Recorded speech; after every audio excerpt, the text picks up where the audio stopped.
Family, tell them Mr. We back. I'm higher than my socks, twisted like my locks. Big up to the locks. I did a show with Job. Did a show with Job. Soon as I left the spot, pulled over by the cops. Them bitches found my Glock. They threw me in the box. 8 months tops. Staring at the clock.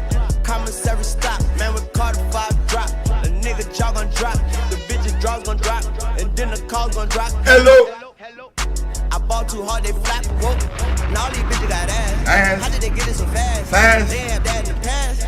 I still smash in LA, they getting shot. Bitch, you know the dots. In my year, we on the yacht. Yo, bitch, know where we hold up. I ain't from the know ya, but Tunch is still a soldier. And wrestling beat the soldier, cause he was real Magnolia. Yeah, I fuck these hoes if I don't doze off on that drink. If I do, bitch, you to blame. Gucci lane, we stink. It better be the only thing. Big bank, take Lil back, you know the game. All these bitches want your Carter, your Carter.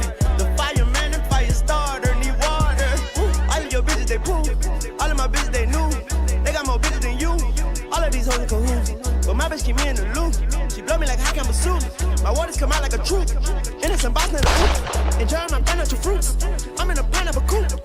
Passing you up like you. Turn the head like a screw. Get that hoe a tip. Enough to buy a whip. Get that hoe some sip. She fall asleep, I dip. I'm rich, bitch. Money, Mitch. What's in that bag? 14 bricks. You got 14 bricks in that bag? Used to drive a Mozzie. Used to be locked up with the dude that stopped the shanty. Yeah. Used to be in Okay. Grove with dudes that cut the bodies. Tunch got so many hoes that My nigga. call me John Dottie. To your bitch, I'm Mr. Biggs, my nigga Brian Osley. I'm kamikaze and you niggas Ronda Rousey. It's the one that really rock. Trap it to the socks. Oreo Johnny, the one that had the drop.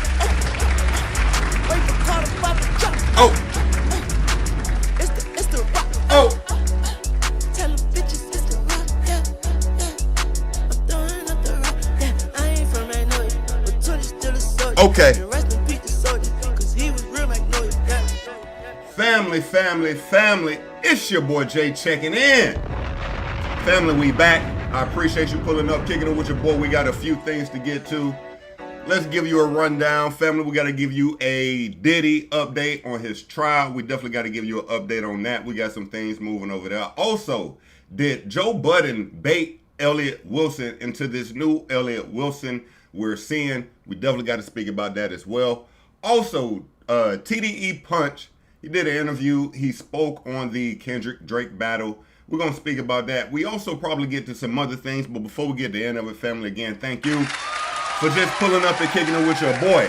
Listen, it's Saturday noon now. I technically started streaming Saturday morning. All right, it just hit 12 p.m. where I'm at. Family, are y'all coffee drinkers? Okay, I started my day a little late, and I'm on my coffee right now, but I really can't start a day without coffee. It's a bad addiction. I got to be honest with you. Do y'all got anything like that, man? Or is it just me? Y'all fuck with coffee or not? It's just me? Okay. Well, cool. Cool. Family, we got a few topics to get to. All right. It's a few topics I've been meaning to get to. So we're going to actually start off with a few of those. Okay. So let's do it, family. That coffee hitting too. I ain't going to lie. Okay. First story on the docket for today, family. Several students, well, let's kind of line it up. So, family, you know, Jay-Z has been a, what is the word? Again, I'm just starting my day. What is the word? He's given a lot of donations to schools. He's given a lot of scholarships to schools, right? Well, some people are now alleging that Jay-Z didn't live up to his end of the bargain. Let's kind of get to it. Several students who attended Jay-Z's Rock Nation School of Music at Long Island University say they are saddled with debt after being promised free schooling, Gothamist reports. All right. On Tuesday, April 8th, the publication ran a report about complaints from a number of people who attended the school in New York City. Many of the students claimed they were offered a full tuition Hope Scholarship that would allow them to complete school without debt. However, many of those same students are now claiming they are faced with thousands of dollars of unexpected charges. Gotham spoke with several students who alleged the Jay-Z-backed school did not live up to its pledge to teach the next generation of artists and entertainment entrepreneurs. There were also complaints about the lackluster facilities at the school. Now, we got to do some more research on this. Hold on. Let's pull a story up, man. Hold up. Let's pull this story up. Let's see what's going on. Family, how y'all Saturday starting, man? How's your Saturday starting? All right, let's see here. Let's try to find a good one. Is this a good one? Rock Nation School promised students to graduate without debt. I tried to reach you by phone. Rock Nation School at LIU is awarding you a full tuition scholarship. You will receive full tuition and be able to graduate without debt. LIU President Kimberly Klein wrote in a 2021 message to current student Justice Stephenson. Stephenson accepted the offer despite thinking it must be too good to be true. He quotes, "I remember being just generally conflicted about school, and then coming across this school made me feel a sense of security," they told Gothamist. It was a full scholarship immediately. It was a music school, which is iconic and the dream, and Jay-Z is involved.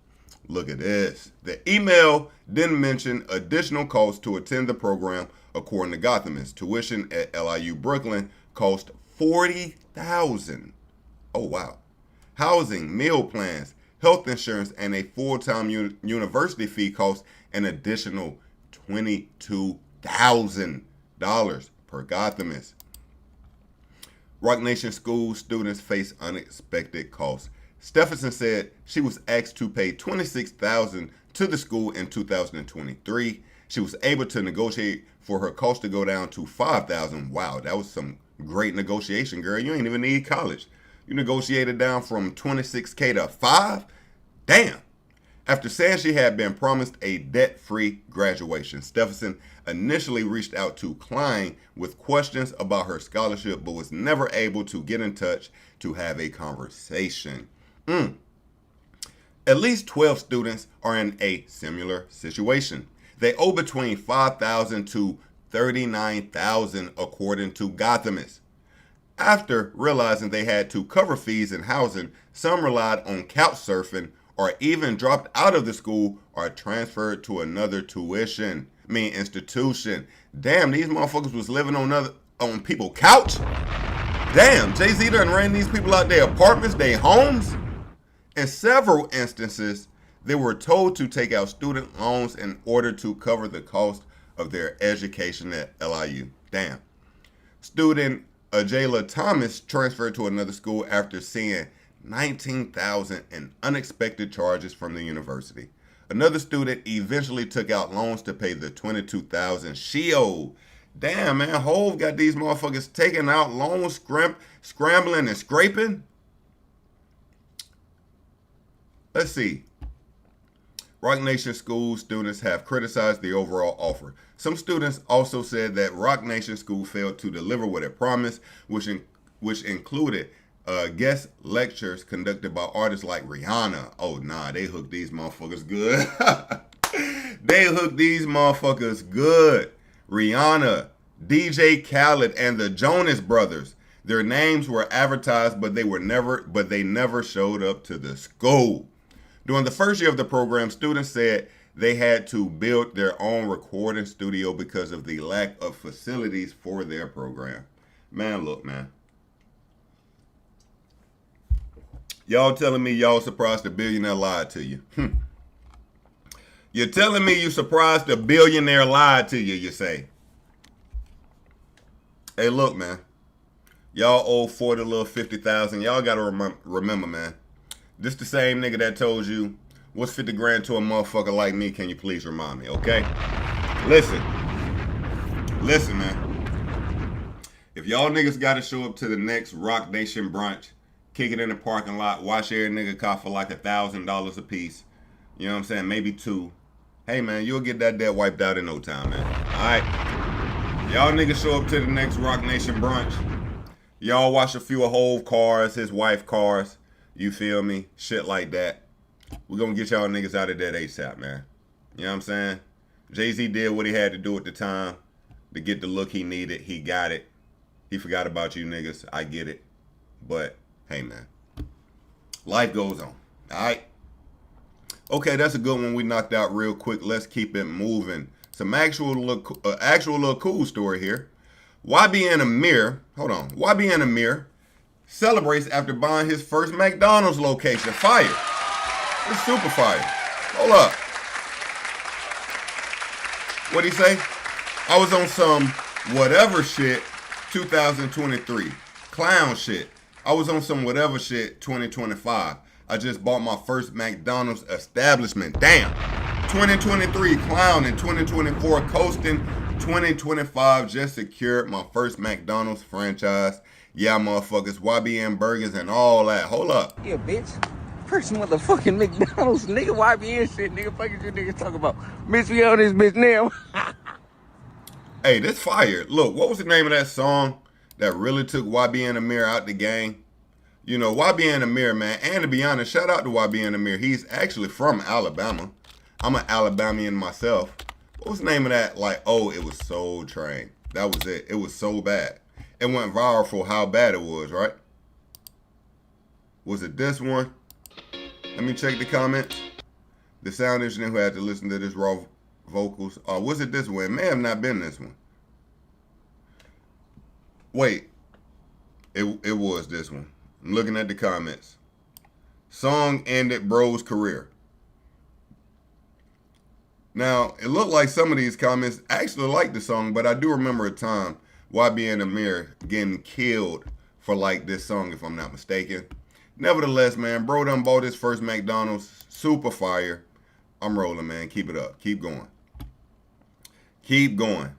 Not a big update on this. Not a big update. So, family, if you don't know, the No Jumper Rico is kind of falling a little apart now. Not quite, but a little bit, right? So I think, if I'm not mistaken, out of all the people who were initially locked up, there's only like 3 people still currently locked up. That'd be Big U, Loose Cannon, and although he's not a part of the Rico that Big U is a part of, what's the other guy name? The guy with the locks. Man, what's my guy name, family? Oh my goodness, I can't believe his name is slipping my mind right now.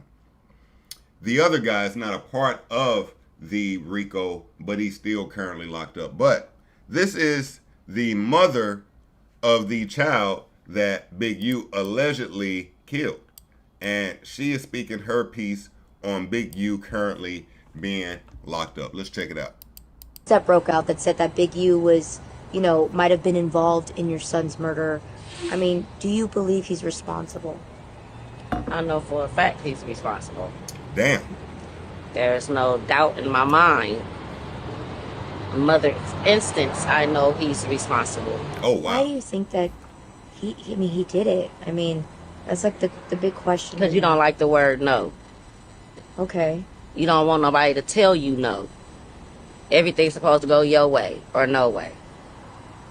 So I feel like my baby did something that you didn't like. And you did what you did. Now karma's at your door. Do you think Because if he could do this to my child, what makes you think he couldn't do it to nobody else's child? Or if he haven't done it to nobody else's child?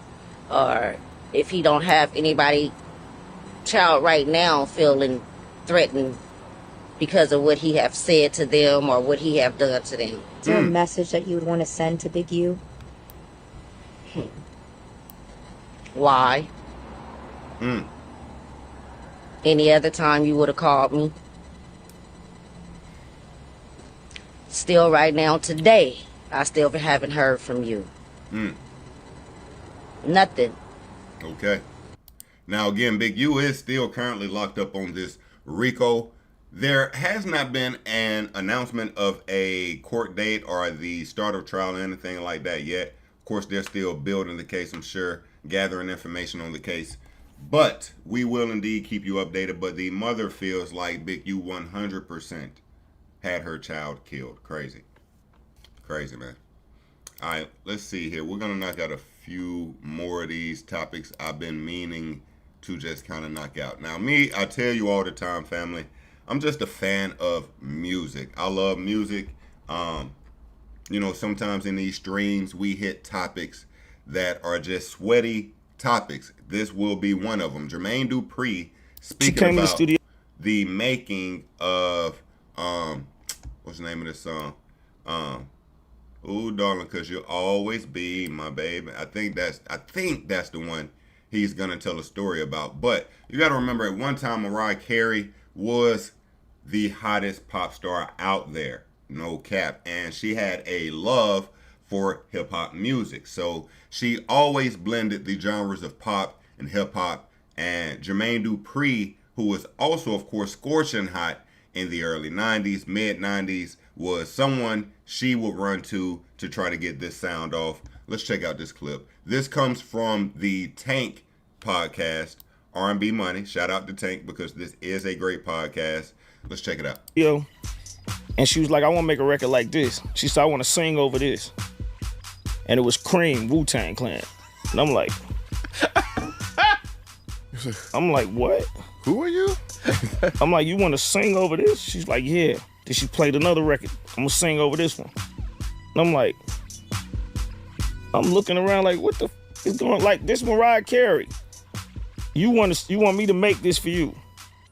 I'm not doing that, because I'm not going to be the person. No, I'm not doing that. They not going to do that with me. Right. She's like, listen, this is what I want to do. So I started following her lead. And she was like, you know, I need something like Just Kicking It. But I wanted to be pretty, but I wanted to have that ghetto shit on it that y'all got and Just Kicking It. Manuel started playing. He started playing that on, and she like, yes. Change the key go to where she wanted it. Then I put the 808s on there, and Always Be My Baby. Yep. Comes to life. Always Be My Baby. Let's keep winning. And that's the beginning of me and Mariah's relationship. And now, okay, so that's the first song they even made together.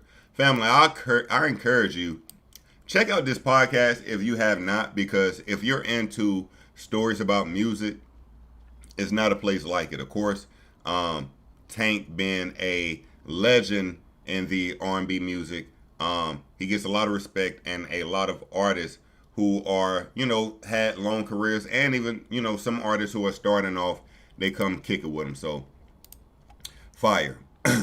Now, family, this one kind of funny, family. I ain't gonna lie to you. This one is kind of funny. Now, family, Taraji P. Henson. Taraji P. Henson, we remember about a year ago, you know, Taraji P. Henson coming out complaining about not making enough money as a female leadtress artist. If leadtress is a thing. Lead artist or lead actor, right? Actress, whatever. And being underpaid. So, you know, she is getting some backlash for now coming to the internet, uploading her chain, her new jewelry, when just a year ago you were speaking about being underpaid, not making enough money, not being able to pay bills, not being able to do this. Let's check it out. Oh shit, she got the grill too. She got the grill to go with the chain. Now, it's no sound to the video, but I'm going to be honest with you, family. If you asking me, this is the first indication that she is indeed underpaid. Nah. What in the Temu chain are we looking at? I'm going to be honest with you, family. This look like the same chains that the beginner rappers have. No cap. No cap. I don't know if it passed the diamond tester. It don't look good. It just don't look good, family. It don't look good. Let's see if we can find a video of her complaining about being underpaid. Let's see here. Because it looked like she ain't, it looked like she done came up, right? Taraji, how you spell her name? Henson, underpaid. Yeah. And I heard on the street, Taraji, you had the audacity to say you're thinking about stopping acting. We said, stop talking. Are you thinking about... Look, you can see it's weighing heavy on her heart. You can see the weigh heavy on her face. Oh my God, what's going on with bro over here? Wait a minute. What? What in the... What kind of suit is bro popping out in? Okay. About it?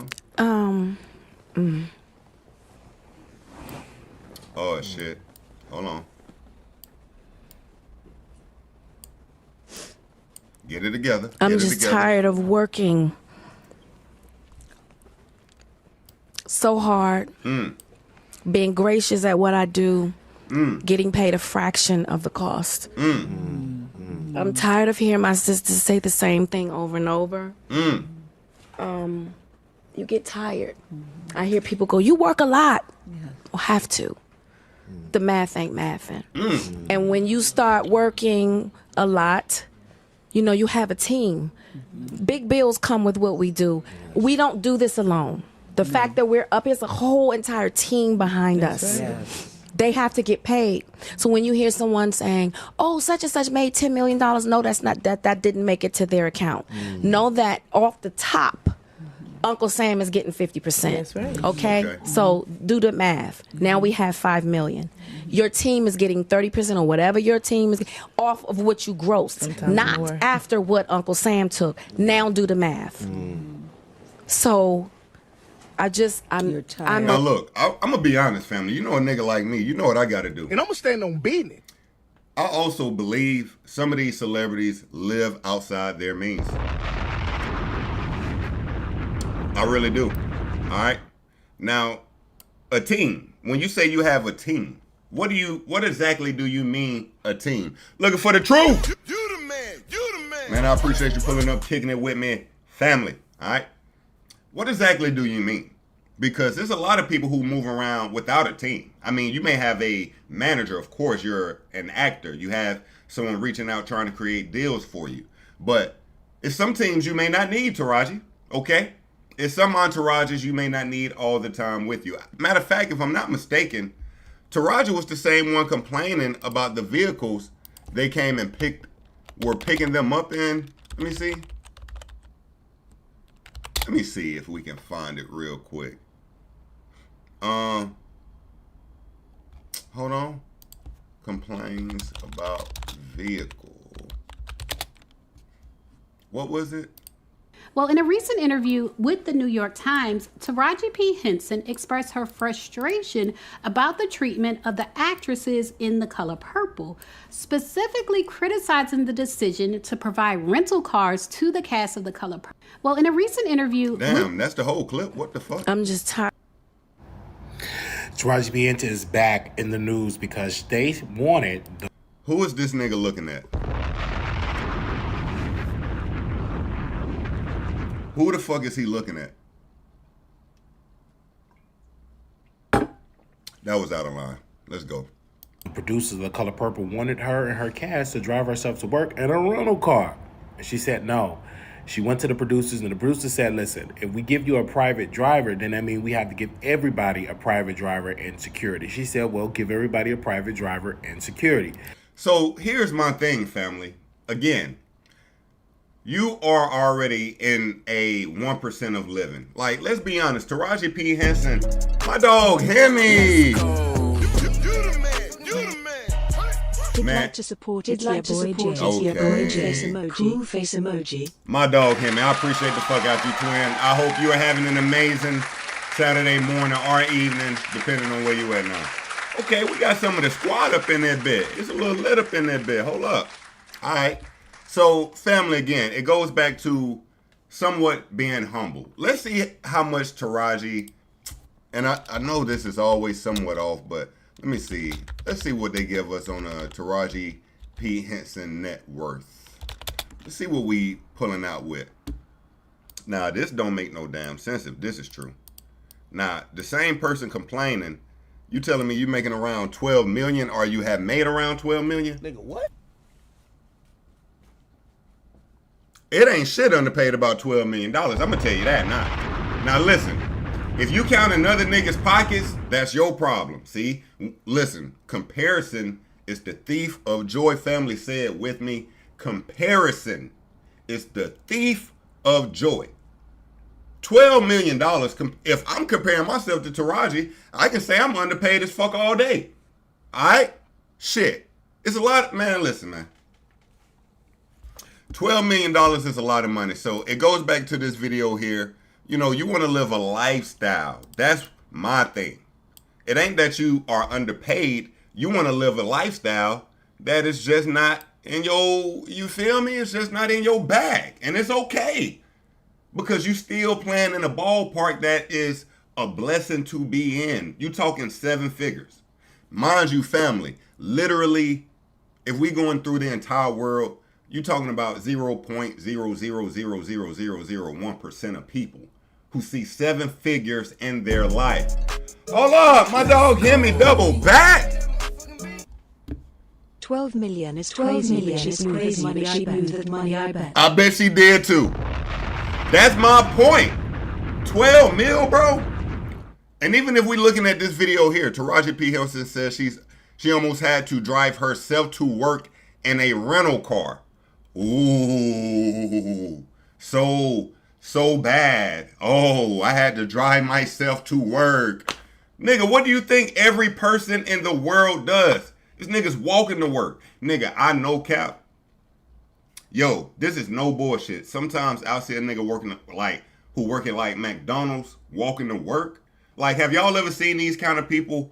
Of course, they're typically young people, sometimes even older people. You see them walking on the street, I damn near want to pull over and pick them up and take them to work, gang. Like, my nigga, you walking in the hot sun to go make $8, $9 an hour? Bruh, come on, bruh. So, now, again, we go through the complaining of, you know, we being underpaid and just finding out that, and of course, this net worth is still somewhat off.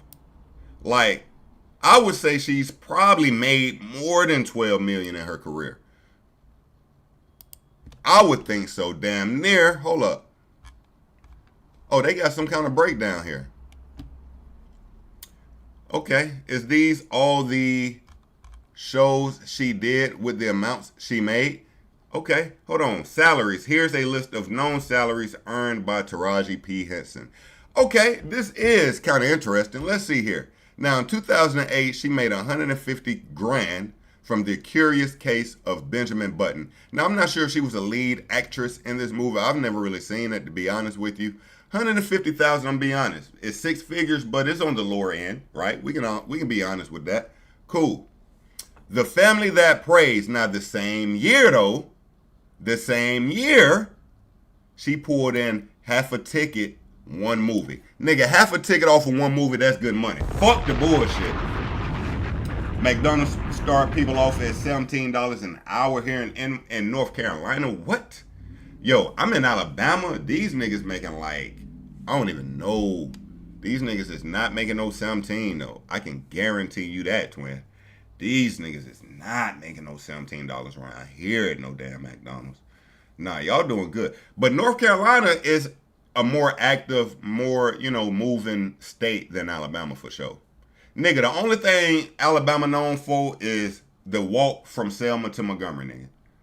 And now, with the most recent, the bash at the dock, right? Downtown, we seen the steel chairs come out looking like a cage match in the WWF, right? We remember, you know what I'm saying? We remember that. I'm going down a different wormhole. Let me stay on this topic first. Let me stay on this topic before I get on just whatever. All right. So $500,000 still in the same year. So we're talking about right there, $650K you made in a year. That's good money. Fuck the dumb shit. That's good money. $175,000 per episode for Empire. Nigga, what? Nigga, you was making damn near $200K per episode for Empire, and you did that shit for 5 years? What? How many shows per season? I wish I knew. When you start making the kind of money Uncle Sam takes 50%. So this is true, but let's also understand that Uncle Sam is gonna take 50%. So let's plan ahead. Here's the thing. Nigga like me, Uncle Sam taking as soon as I get it, nigga. Like, it ain't no at the end of the year or after this, you paying this. No, nigga, I'm not making these bulks of money, okay? So you making $500,000 in a month, yes, you have to put money away for taxes. I mean, that's simple math. So let's do the math. That leaves you with the $75,000. I have to pay another 30% to my team who did all the work to give me that job. So I don't pay them 30%. I ain't gonna lie too. Nigga, paying your team 30% sounds insane. What the fuck kind of team is this? The Avengers? For 30%? Nigga, they need to be doing the goddamn movie, nigga. What the fuck? 30?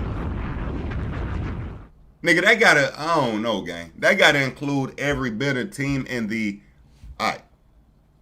I pay them 30% of the 150,000. So what does that compute to? When you hear someone go, such and such made 10 million, they didn't make it off their account. Okay, we just watched that video. All right, man. So now, again, family, Taraji went from being underpaid to, damn, nigga, we done made it out this bitch, nigga. We done made it. All right? Again, no, I ain't gonna lie. This chain looks horrible, gang. This chain looks horrible. Like, it's brand new and it already looks dirty. Like, you know what I'm saying? Like, this motherfucker ain't got no shine. Like, this motherfucker ain't got no shine to it, twin. Damn. All right. Okay, that's enough for Taraji. Let's keep it going. What else we got? We just sliding up. We sliding up. Hold on. All right. What else? We were. Bam. Lil Uzi Vert says his diamonds are better than Jalen Hurts. Uzi is in his 30s now, by the way. Still putting brand new piercings in his face.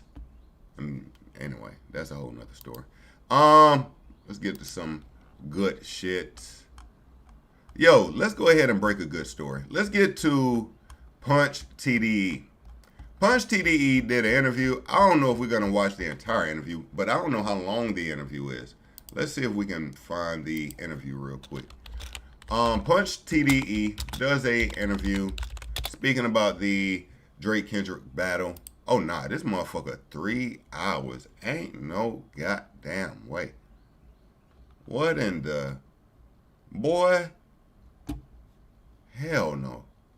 Hell no. All right, so let's go back to some clips. Let's find some clips, all right? Let's do that, family. Let's find some clips from this interview. That's about that, man. TDE. What the fuck? Oh, yeah, I do have it. Do what you My want. bad. My bad. All right. So, let's get back over here to it. Family, y'all having a good Saturday so far? Beautiful day out there where y'all at? Now, this one is a good one to me. Let's see. Let's start off with this clip here. TDE Punch reveals Kendrick Lamar made a longer version of Euphoria. Now, this is very interesting to me. 3 hours to go listening to a random rapper guy is too much for me. It's too much for me too, twin. Ain't no way. Especially Punch TDE. You know what I hate too? I'm gonna tell you what I hate, family. A nigga like Punch TDE, to me, is just a Twitter face. Like he's a Avi. I don't really know what he looks like in real life. So you see all these tweets, and then you really see the person, and it's just always different. It's like, this the nigga I've been upset at. This nigga right here, gang. Like, look at this nigga, gang. Like, this nigga here, like, I don't know. Like, look at this nigga here, man. Nigga got his hat cocked like T.I., like it's O2 and shit. Like, and I hate a nigga who cock his hat so much his ear get to bending. Like, nigga, get the hat off your, like, nigga. Anyway, I'm being petty.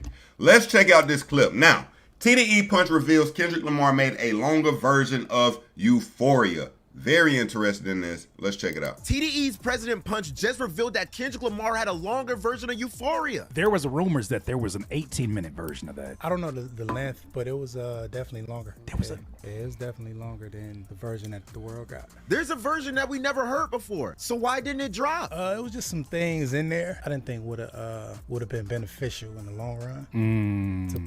Now, I'm going to pause it right here, and I hate to be that guy, but Punch TDE, let me be the first nigga to tell you. Kendrick don't give a fuck what you think, gang. Okay? Kendrick don't give a fuck what you think, Punch TDE. I'm going to be dead ass honest with you, okay? You the manager over there at TDE, he's the star. He does what he wants. If he wanted to put out a 30-minute track, Euphoria, he would have done it with whatever he wanted to put in it. You would not have stopped it. So I don't want you thinking, I don't want you even putting out a sentence to make us think that you had anything to do with K-Dot cutting the song a little shorter. Now, he may have heard what you said, been like, yeah, nigga, I was going to cut it shorter anyway, but I hear you type shit. But I'm not rolling with you spoke to K-Dot, and then that nigga said, nah, you know what, I am going to cut it down. If you asked me,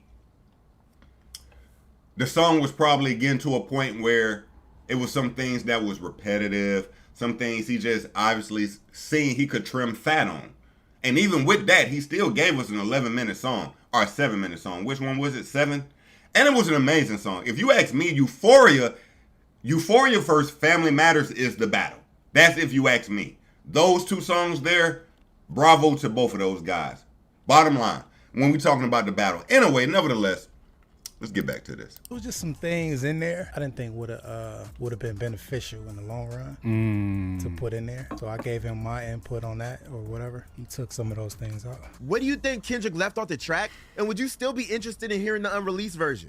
Nigga asked the dumbest question. Would you still be interested in hearing the unreleased version? Nigga, what you think? Let's find some more clips from this interview.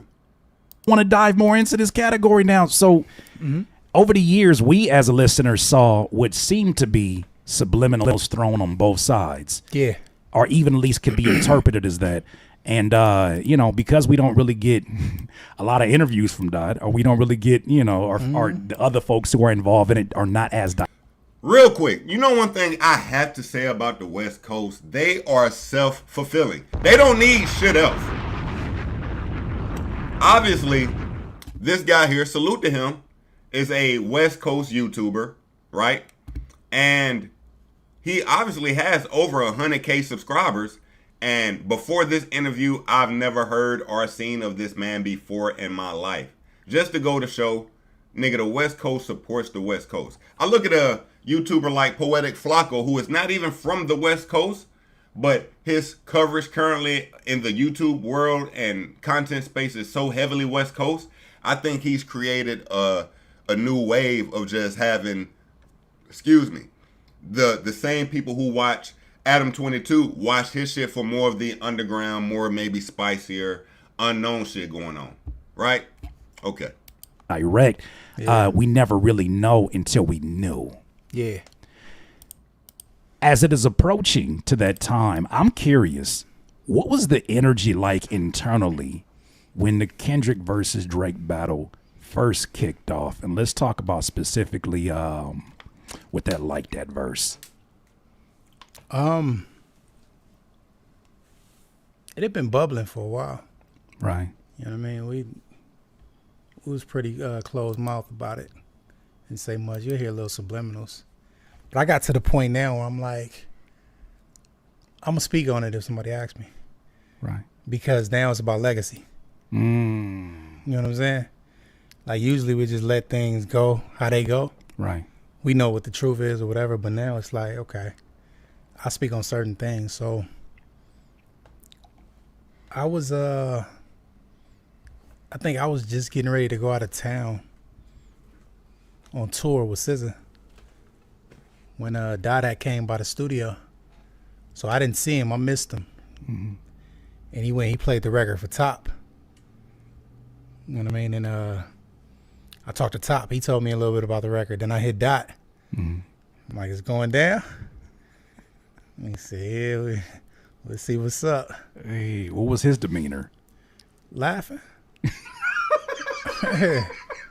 See, that just makes it even more crazy. Yeah. What you mean laugh? Just this is. People think that it's so serious and this whole thing. Like, that stuff is funny. This nigga's from Compton, California, bro. That part.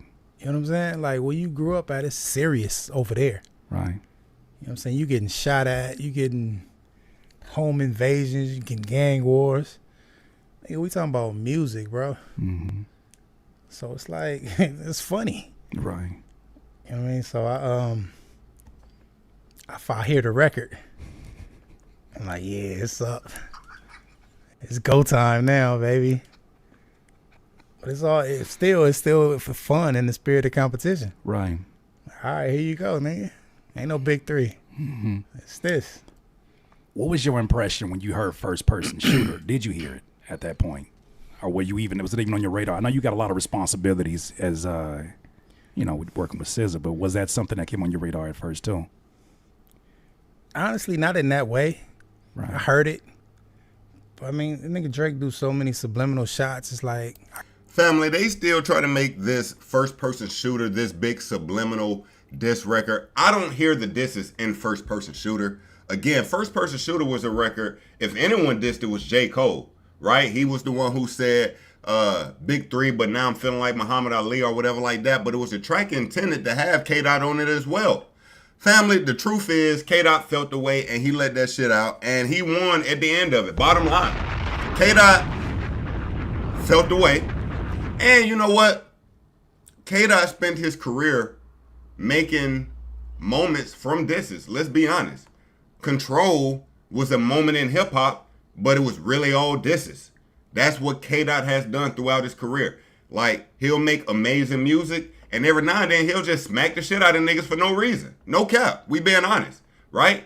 Now, some niggas bite the bait. Drake did from Control, which created the beef that led to the battle this time last year. Matter of fact, family, if I'm not mistaken, dead ass, you want to know something crazy? If I'm not mistaken, Like That dropped a year ago. No, not Like That. Push-Ups dropped a year ago today. Drake Push-Ups release date. What was it? Let's see. Look at this, family. Look at this. April 19th, 2024. Shit really popped off. A year ago today. Man, we got to play that shit one time. Quit playing, man. You know we got to let some of that shit ride for a second, man. Hold up. Everybody finna leave this bitch, I know. Niggas hate Drake these days. So, family, how were y'all feeling when this song released? How were y'all feeling when this song released? It's before we got Euphoria. It's before we got Family Matters. It's before we got Like That. It's after we got, of course, after we got Like That, right? How were we feeling about the battle at this time? That definitely did hip hop a service, in my opinion. I could never be nobody number one fan. Your first number. My dog Hemi said K-Dot definitely did hip hop a favor. Okay. I ain't gonna lie. It was one of the greatest hip hop moments ever. One of the greatest hip hop moments ever. That's a fact. Alright. Let's see if we can find some more from this Punch TDE interview. Again, I didn't really catch the subliminals and first person shooter, but he's asking them, how did you feel the first time you heard that song? He's as working with SZA, but was that something that came on your radar at first too? Honestly, not in that way. Right. I heard it.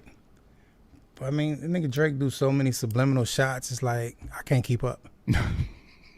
Like, for real. These are facts. These are facts.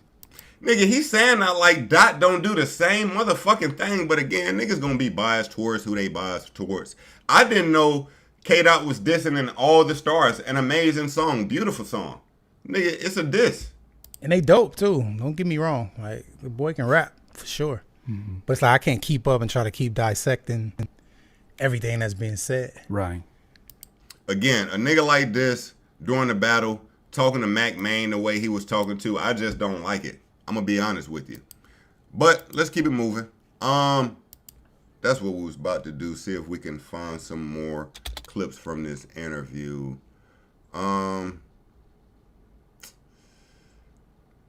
What is this? April 14th, 2017. Punch TDE shared a lost verse from Kendrick Lamar's Pride from the album Damn, which was left off of the final release. Yo, y'all want to see what the fuck he was talking about? Yo, this shit. How do I get... I got baited. I'm baited, but I'm gonna look at it anyway. You know I got to hear what Kendrick didn't release. Pride is my biggest sin. I agree with that because your pride let you fuck up Drake, but it was, you know, whatever. I tried to fight it, but I never win. Laying myself down in the beds I made. Karma is always knocking with capital K's. It started so when I was tossing my life in the sand. Crossing the street, mama don't you hold my hand. This time revealing itself, my ways are magnified. Same patterns requiring that I never camouflage. You know what else I hate? This nigga Kendrick Lamar does not fucking write like this. Quit fucking playing with me, nigga.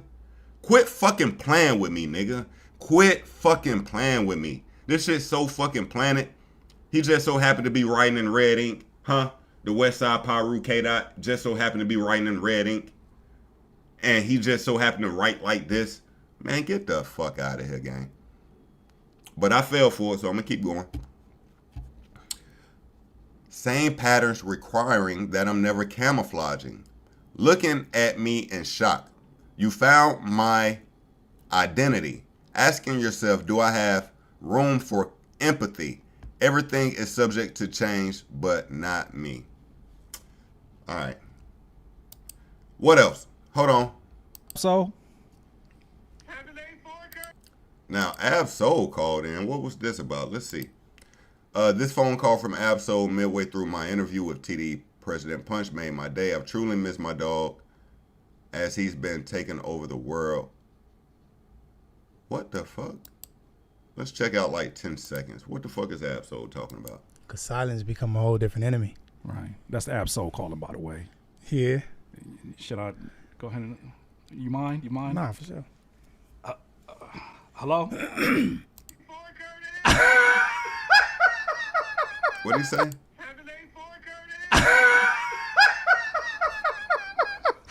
I'm assuming you tapped in right now, Solo. How you doing, sir? Oh, man, I'm doing.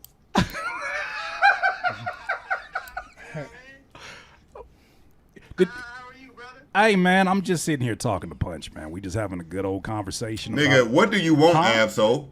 He's right here. You good. Yo, I hate a nigga that just be at the house getting high with nothing better to do, bruh. This nigga having a real interview. This nigga Ab-Soul just called in and just started trolling and shit, man. Get your ass back in just view. What up, brother? How you feeling, man? Oh, man, just sitting up here chopping it up with Curtis. You got the linen on with you? Alright, man, this nigga ain't talking about a goddamn thing, bruh. Punch TDE. The same, So I think when you did that, you built the anticipation. Wait, what we talking about? Let's see what this is. I think about mistake that Drake and his team made was given the idea that they was going to push a red button. I am interested in this. Let's check this out. Okay. Excuse me, I had the same thought with Family Matters that I did with push-ups. And it was it's not enough. It's not enough. What makes it not enough in your eyes? I think another mistake that they made was giving the idea that they was finna. Nigga did not explain how it was not enough at all, because it was probably cap. You notice how I just did a cut scene to a whole nother part of the interview? Hold up, just in case you missed it. Same thought with Family Matters that I did with push-ups. And it was it's not enough. It's not enough. What makes it not enough in your eyes? I think another mistake that they made was given the idea that they was finna push this red button. So I think when you did that, you built the anticipation a bit too high. Right. You know what I mean? So now people have expectation. Right. Like, I'm finna hear some stuff now. He finna push the red button. Mm-hmm. It's over now. Right. And when that happened, then what you call it, drive right after. Well, okay, to that point of the red button. Yeah. Y'all stay pretty even keel no matter what's going on. Y'all don't let the elements around you change what your strategy is. In that situation, when you hear that, do you think there's a part in Dot that says, all right, it's time to lock in? Or is there like we're doing this, let me over prepare for what that may be? Or is it just, I already know what I am and I'm confident what's about to happen? The latter part, you already know what it is. Yeah. Like, people were saying that Dot wasn't battle track tested. Nigga, Dot ain't battle tested. Hold up now. We ain't finna create new fucking narratives out this bitch. Alright? This was Dot's first official battle. Let's not get to jumping around and making up new shit. Who did Dot battle in hip hop before Drake? Has he thrown shots at motherfuckers? Yes. Has he shitting in verses? Absolutely. The nigga ain't never had a battle. Drake is battle tested, nigga. No matter if you like him, hate him, whatever. The nigga got battles on his resume. That's a fact. So, yes, he is not battle tested. I don't like niggas creating new narratives now. Punch. Hold the fuck up. And I'm confident what's about to happen. The latter part, you already know what it is. Yeah. Like, people were saying that Dot wasn't battle track tested. Where did that narrative even, and it came from people who don't battle rap. They just didn't know. Yeah. You know what I mean? And speaking on things. And again, just because you are prepared for a battle don't mean you battle tested. Family, listen. If I'm planning the plot on your motherfucking ass the last 4-5 months and my shit worked, nigga, yes, I was strategic in bombing on your ass. That don't mean, listen, it's one thing for you to be the aggressor in a battle versus somebody coming to you, right? It's a difference between being on offense versus defense. K-Dot was on offense. Drake was on defense. That's a fact. That is a fact. Drake got smacked, right? He was still on tour, and we ain't finna just relive this whole moment because I know most people are tired of it. But let's just remember what was going on. And to be honest, listen, Drake did the same thing to Meek Mill. We can revisit it for a second. We got some time. So, K-Dot, and the essence of what we're speaking about right now, was at home. He was chilling, preparing, writing verses, planning how he was about to attack Drake. Drake, on the other hand, just dropped Her Loss, was on tour from Her Loss, and got smacked in the mouth while on tour. Now, wrapping up the tour, Drake came out and said, y'all know what I even got to do. Let's see if we can find it real quick. Hold up. Drake says, let me see, because this is going to be kind of hard to pull up. I know. Let me see. Nigga, hold up, nigga. I'm really like that. First of all, I'm really like that. When I tell y'all niggas I do this hip hop shit, I don't be playing. Alright? Don't ever fucking play with my name. I'm a hip hop sweat. Alright? So, this was last year. Drake was wrapping up the tour. He got his ass smacked. And as he was leaving the stage, he had this to say. Love you so much. You know what time it is. You know what I gotta do. I love it. If you missed it, he said, you know what time it is. You know what I gotta do. This was, again, a Drake coming off a tour, jumping into a battle. Now, if you want to have a conversation of, did Drake take this battle as seriously as he should have? If you asking me, I think he did. But if some people want to say he was ill prepared at the way he attacked in the battle, I could see what you're saying. For example, Drake did spend a lot of time smoking other niggas in Family Matters. Now, again, everybody else in Family Matters definitely got smoked, including K-Dot, but we know K-Dot came out to be the victor. But a lot of people said Drake spent too much time spitting at Ross, spitting at ASAP, spitting at The Weeknd and them. He should have spent all his time focused on K-Dot. But nevertheless, this was the beginning of his process. Love you so much. You know what time it is. You know what I gotta do. I love you. Okay. So, what were we? Punch TDE. The red button. And you know what? I can somewhat agree with Punch TDE. What do I mean by that?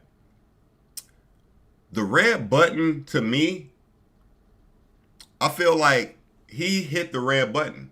But I feel like the timing and the overall just, it's time for Drake to go down. It really just felt like it was time for Drake to go down.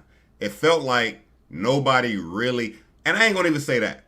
I ain't gonna say that because initially, a lot of people were rocking with Drake, I believe. A lot of people were rocking with Drake in the beginning stages. But I lost my train of thought. What the fuck was we just talking about, family? I literally lost my train of thought. I'm talking about dead ass. Let's play some of this.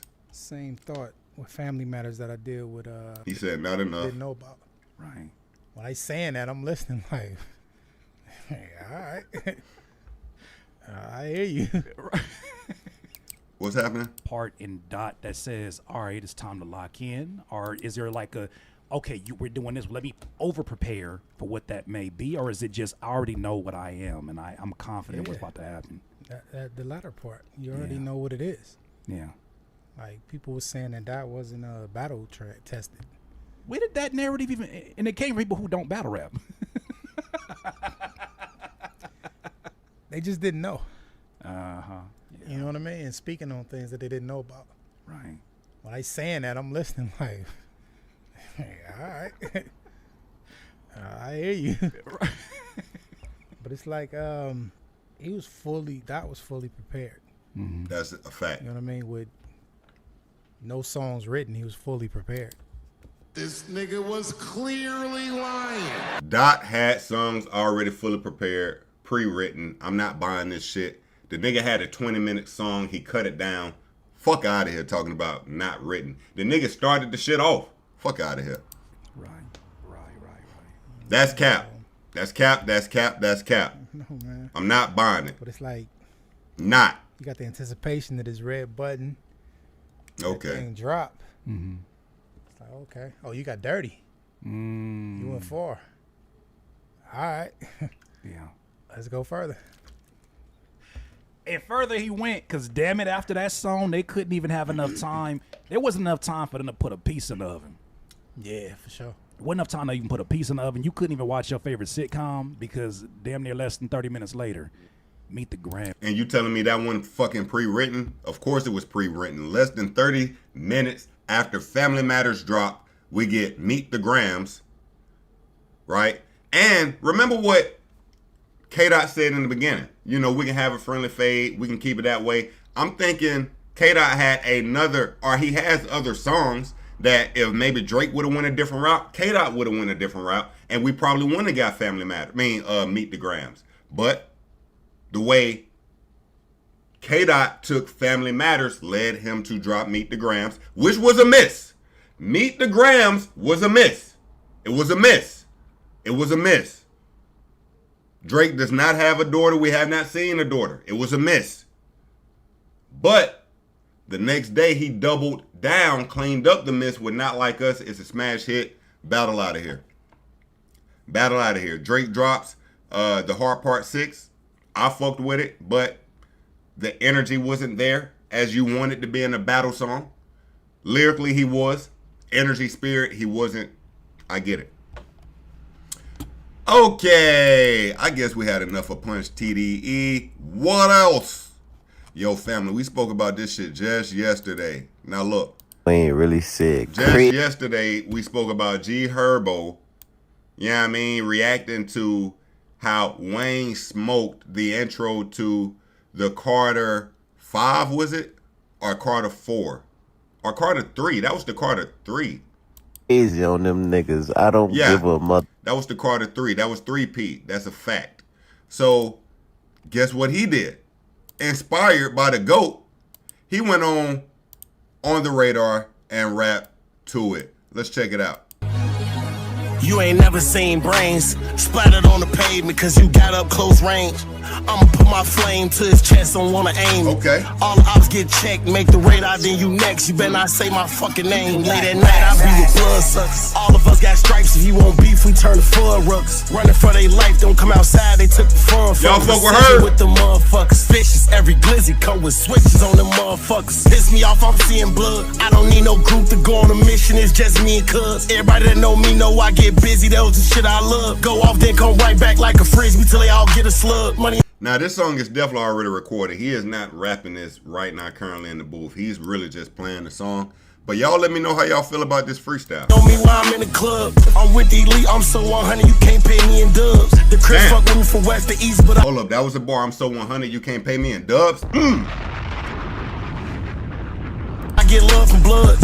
Now, I ain't gonna lie, man. I'm a Herb fan, you know what I'm saying? I'm a Herb fan. Look, man, when we talking about freestyles from the Herbert, you know what I need, bruh. You know what I need one time, bruh. AG Herbo. K104. Stop playing, bruh. I'm around with you, though. Gang shit, hold on. Stop playing, it's bruh. a real nigga alert. Nigga slip and get murked. Hold up. I don't wanna lose, ain't off the perks. Off from first. Nah. Took everything that coat this shit off. Nah. I need the other one. You know which one I need, bruh. What we doing? What, do it switching to it on this one? AG Herbo. About the verse. I don't like that. If we slip, get them gone like okay. Fuck twins like TS. There we go. Family, if y'all ain't heard greatness before, it's time, family. I'm not gonna lie. This is greatness. Who running? Hold up. Hey, who you think you ahead of? Not us. In the S of the Porsche Carrera or something. Fuck twins like Tia Tamara or something. That boy getting bread Panera or something. Landing the GT Lair or something. Put Pasto in the air or something. Marry her, she having affairs, I'ma spin that hoe like fairs, Born in the shot like Gabe, but to do crime like Bum J, I ain't scared of none. Passport stamp, young nigga ran up that stack, might as well go to Paris, Wolfing got whack, you embarrassed, Pussy, you act like you scared of something. Go on and shoot up the terrorists. Then they gon' realize it's serious. I ain't even on that Paris. I'm making millions, I'm serious. That money come in varies. Can't count it, I get delirious. Huh? I bought my mama a mansion. So I can't trip on material. But I'm still dripping in fashion. Yeah, I still dripping as period. Yeah. Little nigga dripping as period. Yeah. Little nigga dripping like a period. Yeah. Now you can't find I'm serious. Yeah. Leg right behind, I'm serious. Hold on, whatever. Yeah. Oh, no, I need the whole thing now, bruh. God damn, bruh. Hold up. Don't play with him, bruh. No, bruh. That boy went off so hard on this motherfucker, bruh. I went so viral, my dog made a video behind that. Quit fucking playing. I love the way the internet work now, bruh. Radio freestyle went viral. The fans loved it. That nigga gave the fans what the fuck they wanted. I'm glad. Man, let me cut it out, man. Let me cut it out. That shit goes so fucking crazy. Let's keep it moving. G Herbo. I fuck with what he did on 3P. I'm not gonna lie. I do fuck with it. Alright. Yo, so Ice Spice reveals her collaboration with Mercedes on the new CLA at the Mercedes-Benz Manhattan grand opening. Look. What? Nigga, can you even drive this motherfucking car? Nigga, how are you gonna open the doors? Can you see through this silver glob? What the fuck is happening? Nigga, the tires are made of rhinestone, nigga. Nah.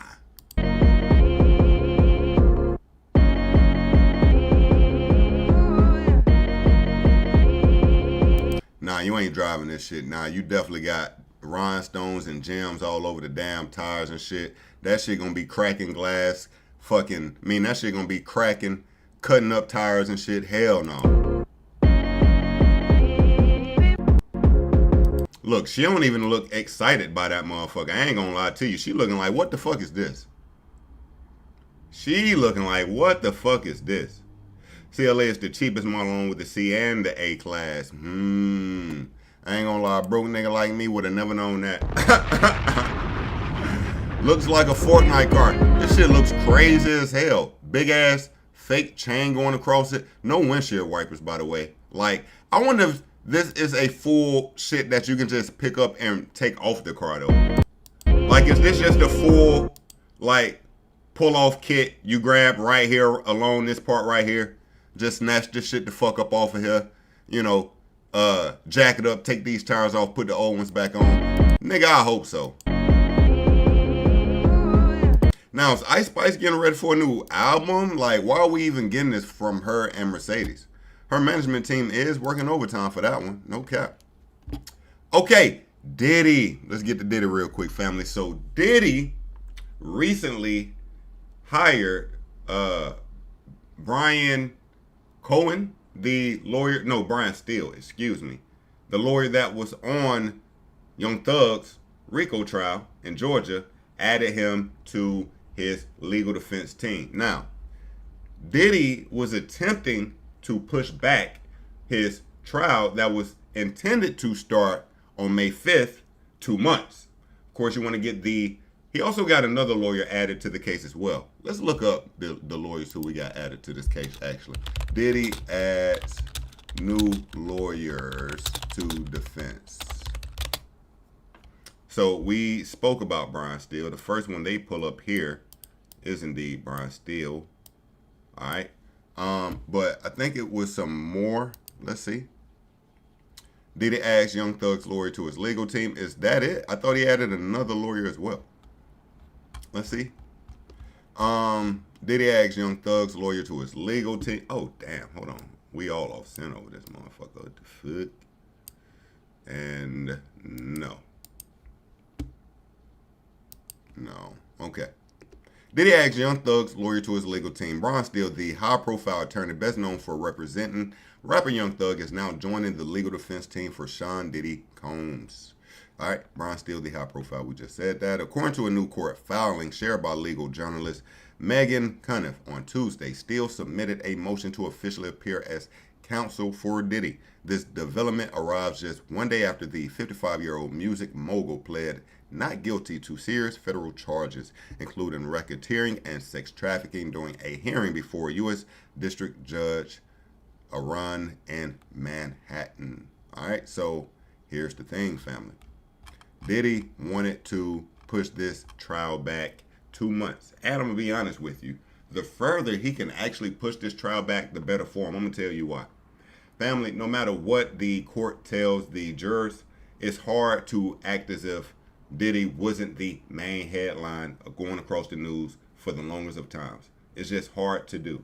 What helps Diddy is some of these cases that are obviously falling by the wayside, being dismissed, some of these frivolous lawsuits. It helps Diddy for the jurors to see a lot of these cases are now being thrown out. They were false claims here, false claims there.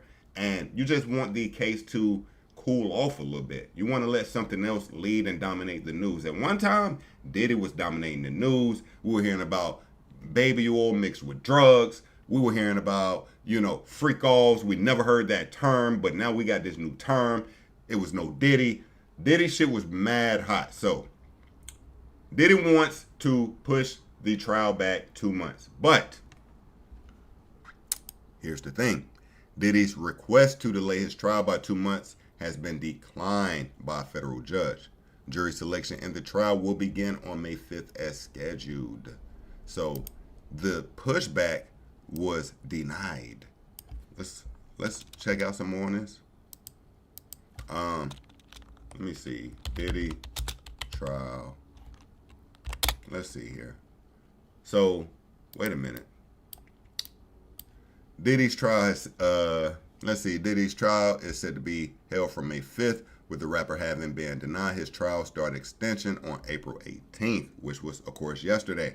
The ruling means that jury selection will start on May 5th, 2025, with the actual trial currently set to start a week later as of the writing of this article. Let's see more on this article. Nah, they playing with Diddy throwing this photo up here, man.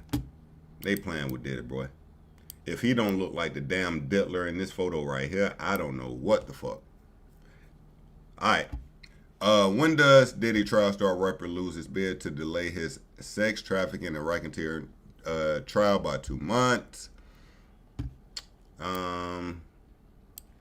Diddy's trial is said to be held from May 5th, with the rapper been denied his start extension on April 18th. The ruling means that jury selection will start on May 5th, with the actual trial currently set to start a week later as of the writing of this article. The ruling to deny the delay to trial was made by the sitting judge. Diddy's trial is for sex trafficking and racketeering. The indictment was filed by U.S. Attorney Damian Williams with the publicly available indictment stating from at least 2008 from the present Combs led a criminal enterprise that existed to facilitate his abuse and exploitation of women, to protect his reputation, and to conceal his conduct. As part of the criminal enterprise, Combs, along with other members and associates of the enterprise. The indictment continued and stated, committed crimes including sex trafficking, forced labor, kidnapping, arson, robbery, and obstruction of justice. Among other things, Combs' sexual abuse of women included causing them to engage in frequent day-long sexual activity with male commercial sex workers, some of whom were transported over state lines. These events, which Combs referred to as freak-offs, were elaborate sex performances that Combs arranged. To commit these crimes, Combs relied on his power as the leader of a multifaceted business empire. Employees of Combs' businesses, including high-ranking supervisors, security staff, personal assistants, and household staff. Combs acted as Combs' intermediaries to, among other things, arrange travel and hotel room, stock their hotel rooms for Combs' commercial sex activity, contact or locate women and other individuals whom he targeted for abuse, and conceal and cover up the abuse. The criminal concealment included efforts to prevent law enforcement from learning about his abuse. So, I'm going to be honest with you. I think it works against him, this trial actually starting on the day it starts. You know, I'm going to be honest. From the beginning, I thought this trial was going to get pushed back. I remember literally saying, you know, this trial was not going to start on the, current set date because of what we just spoke about, wanting that case to cool off, wanting, to add more discovery, wanting to get as much information you can to go up against the feds. But it is currently set to start on May 5th with the jury selection, actual trial again starting a week later. We will indeed see how this goes for Diddy family. How we feeling? Do we feel like Diddy getting a not guilty? We know we got one for sure witness being Cassie, which is going to be the main witness. I'm not sure if anyone else who's currently set to testify, not even Diddy. Okay, so we will indeed keep you up to date on this, but Diddy has been denied a trial extension, which I didn't see in his cards. I really thought he was going to get the trial extension. I'm going to be honest with you. I'm going to be dead honest with you, okay? Cool. Let's keep it going. Yo, we're going to get into this, let's get into this Joe Budden setting up Elliott Wilson. But before I get to it, let me hit this bathroom real quick. What we going to play while we going real quick? Just real quick. What I got good? Anything? Oh, yo, this is so entertaining. This is funny as hell. This is too long for my bathroom run, but I'm going to let it go anyway. Yo, Charleston White poured up on the most racist man in America with, I can't think of my dog name, but salute to him. He is a very funny YouTuber. Matter of fact, his name is, damn, they ain't even got it in the caption. Crazy. Check out Charleston White running up on the most racist man. I'm going to be right back. Okay. All black people with good sense move to white neighborhood. He actually ran for president. 2016. 2016. Is that something you would ever do, Charleston? I like to buy pussy. What? Bro! that don't preclude anymore. So wait, when did you like to buy pussy? All men like to buy pussy. I like hoes. Okay. Hoes that sell pussy. All right. Exclude the dates. Bypass the dates. Exchange money for sex. Have you ever paid back in the day? No. Okay. You interested? No. Okay. You'll never run for president. You give up all your privacy. Yeah. If you like to get high, you can't sneak and get high. Put all your dirty laundry out there, and they got nothing on you. Look at Bill Clinton. What he meant in the courtroom is, no, I'm not getting a job right now. It was just carried past it. They want to see if the shit sticks, and if you don't care, it don't matter. Right. If you be president, they can't later discover he's a racist. It's like, Do you not have internet? You know what I mean? Like, that's kind of since our video dropped. Everybody like you. You damn near black in a way. You mean I gotta commit a felony now? Bro. What do you want? Do you want me to pretend to be your buddy in person and call you the N-word as soon as you leave the room? You really want to see a bunch of white people armed with M16s going insane at once? Black people got the guns too, though. Black people don't have the training. Most black people don't know how to break down a gun, don't go to the gun range, don't do no training, don't own no bullets, don't even know anything about guns. All they know how to just do is shoot a gun. But you talking about the black teens. I'm talking about all black people. So you think even the people average black person in America do not own a legal firearm. The average black person do not know how to break down a gun, let alone how to clean a gun, let alone how to make bullets, how to make bombs. The average black person do not go to the gun facilities and train how to shoot. So you think if there was another civil war, black people be wiped off the earth? Man, listen to white. Oh my gosh! I came down the road from Maryland with those on the truck. That caused quite a stir when I made the wrong turn through Menfrica. Oh, and tell Charleston, what is Menfrica? Memphis in Africa, Menfrica. Nigga, what? Menfrica? Did y'all see this shit? It's on the truck. That caused quite a stir when I made the wrong turn through Menfrica. Oh, and tell Charleston, what is Menfrica? Memphis in Africa, Menfrica. The locals know it is that. For Drake and Kendrick watching right now, who y'all think won the Drake versus Kendrick beef? It wasn't a real beef for a competition. I don't see rapping as a sport. I think. Oh, that was in the Olympics. No. I didn't listen to neither one of them. I don't entertain bullshit. So you never heard They Not Like Us? No. Dum, dum, dum, dum. I turn that motherfucker every time it come on. I do have a gift for you, though. Could you guess what the logo is? Cotton.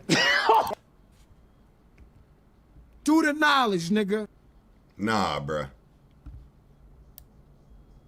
This nigga said cotton. Man, we out of here, man. This nigga going crazy. Let's get into Joe Budden setting up Elliott Wilson. Now, family, if you've been keeping up with Elliott Wilson like, you know, a hip-hop guy like me has, the man has been spiraling out of control. Everything K-Dot said about Drake could really apply to Elliott Wilson. The boy's spiraling out, okay? Now, Elliott Wilson, mostly known for giving great classic interviews with Rap Radar, has created a new second journey in his career where he's attempting to be a mics man. He want to get on this mic. He want to be able to just give you commentary the same way academics, the same way Milagro, the same way myself may do, okay? Difference is he's just not from this era. Let's just be honest. So now we're finding out where this battery in his back came from, okay? Let's check it out. Now, first we got B-Dot on Joe Budden's pod speaking about his relationship with Elliott Wilson. Now, I'm going to be honest. I think I can't show the actual video, so I'm going to just pull up a image here. And we are going to listen with the image over screen. All right? Cool. Boom. Let's do that. And here we go. Terms were fair, you know what I mean? I was just ready to get back to work. So that's what happened, and then we just became free agents. And that was in May, and that was like the last time I talked to Elliott. I kind of had that, what the fuck kind of, what the helly? Like, what the hell's going on? You know, and that was... But you never demanded answers from you. Did you ever have the what the helly conversation with Elliott? That's the last time we spoke to him. That's the last time we spoke was in That's May. the part that... We're friends. We're not friends. Mm.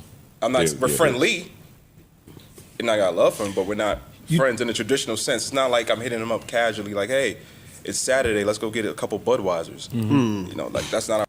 Now, that was surprising to me, and I'm going to tell you why. I personally really thought Elliott Wilson and B-Dot were friends. You got to remember, these are two guys who have created a career based upon each other in a way. Elliott Wilson, B-Dot.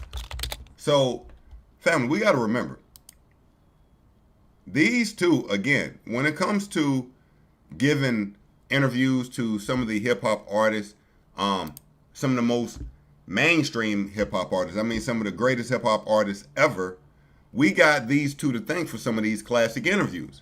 So you would think they had a very good relationship with each other, but now we're coming to find out, you know, they had a working relationship with each other. Not gonna lie.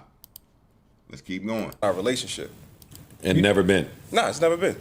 You know, Elliott's a cool guy. You know, working with him isn't necessarily the easiest thing to do, but I think that like the Did you enjoy it? Yeah, it's been fun. We made history. You know, we did a lot of iconic shit. But you know, I think the last year and a half has been exacerbated. You know, because of you, Joe Budden. Oh, yeah. That look on Joe's face, he like, wait, what, nigga, what? Joe Budden. That look. Oh. Okay, let's get more into it. Hold up. Oh, yeah. No, now we here. Yeah. Oh, shit. Oh, yeah, we here now, nigga. You are Yoko Ono. Oh, Because when we had you on the show, 2023, I feel like you antagonized and you gassed him into leading into this antagonistic persona that we see right now that's kind of becoming a little bit unrecognizable. And I feel like that was deep. I saw the effect. Now, we're going to kind of bring that back just a tad because, family, I'm glad he said this, and I'm going to tell you why. It's all my ego. It's all my ego. I hate to say it.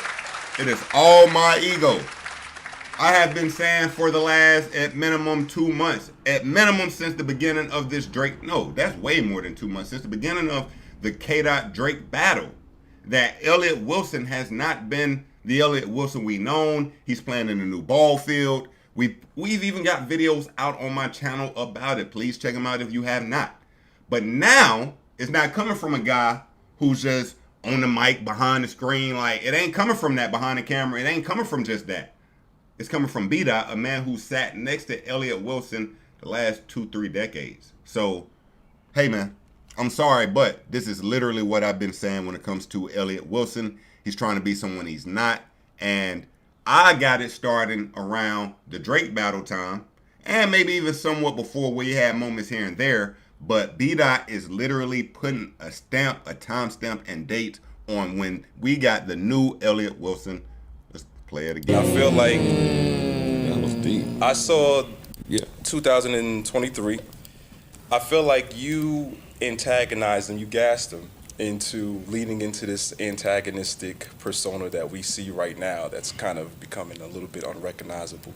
And I feel like that was deep. I saw the effects of that shortly after because Elliott slighted Drake, he slighted SZA, who else was it? It was like Nicki Minaj. I was recently Casanaj, Sway, Angie Martinez, and I'm like, yo, it was a lot. What the hell is going on? And I feel like your influence encouraged him to lean into this. The villain. Yeah, You inspired him. It kind of taints the work that we've done. You know what I mean? Overshadows it. You know what I'm saying? Because the messages that I get in the streets, they don't say the Elliott Wilson nigga. They say the rap radar niggas is whack. From the rappers and the managers and, you know, like... What's up with your mans? Yeah, a lot of those. You know that scene in Casino when Nicki's talking to Sam?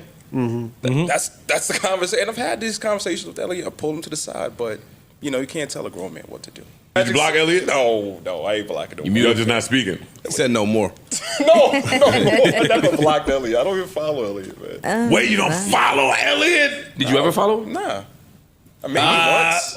All right, so we get into it. They have not been friends. It's been a working relationship, and even B-Dot, who sits next to Elliott Wilson, sees the change in Elliott. Now, this clip we can play. This comes from the Rap Radar podcast. Now, this is the moment B-Dot is referring to when he says he saw the change happen in Elliott Wilson. Let's check it out. Well, y'all are bigger than Rap Radar. Okay. That's what the problem is. Personnel, us? Individually. Got you. Elliott Wilson and B-Dot are bigger than Rap Radar. So we got to rebrand ourselves. Elliott Wilson and B-Dot podcast. I just told y'all 20 minutes ago, I just see the value in people and things. I believe this. I'm not saying that because y'all sitting here. But nobody is going to put Rap Radar. Easy. Not too much on Rosenberg. Easy. Not too much on Rosenberg. No comment. But no one's going to put Rap Radar in the same breath as... Oh, okay. I hear what you're saying. Joe Budden, Gilly, Nori, and whoever else they name when they're Vlad. So do you think this is So do you think this is the age of kind of self-branding in a sense, like that these are the brands, the individuals are the brands more so than Yeah, I've been thought that, but not to say that you can't get by as an entity or with an entity, but in this space, the people that love us and y'all, they don't love, or they're not connecting to that like part they the love. same way. Yeah, that's a Got you. clean way to say that. Got you. Yeah, if this were Elliott and B-Dot, and y'all did the same amount of work that y'all already do, you're already two of the hardest working men in show business. Thank you, Joe. And if y'all took that same work and just switched the name like I did. Now, here's the thing. And again, I'm going to be honest with you. I feel a little bad for Elliott Wilson because he bit the bait. Joe Budden is absolutely wrong right here, family. One name that he brought up was Wallow and Gilly and Joe Budden. Nigga, Wallow and Gilly are not named Wallow and Gilly. They're named $1 million worth of game. Do the knowledge, nigga. Hold up. Do the knowledge, nigga. Do the knowledge.